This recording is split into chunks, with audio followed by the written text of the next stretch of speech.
Imagine a young person walking carefully in a dim hallway, hands brushing the wall, trying to make sense of the shadows. For many living with retinitis pigmentosa caused by RPE65 mutations, this struggle with low-light environments has been a daily reality.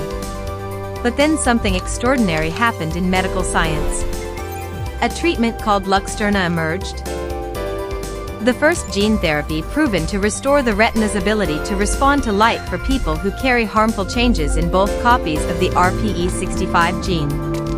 In this therapy, surgeons deliver a healthy version of the gene directly into the retina. It's a delicate procedure, but the impact can be life-changing.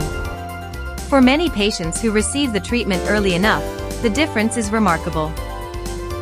Improved night vision, more confidence moving in dim environments, and an easier time recognizing shapes and pathways.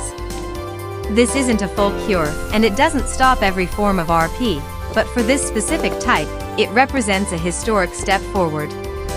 It proves that replacing a faulty gene can reopen doors that were slowly closing. Luxturna is more than a therapy. It's a message of hope, a sign that science is learning how to fight back against inherited vision loss. And for many families, it marks the moment where darkness begins to give way to light again.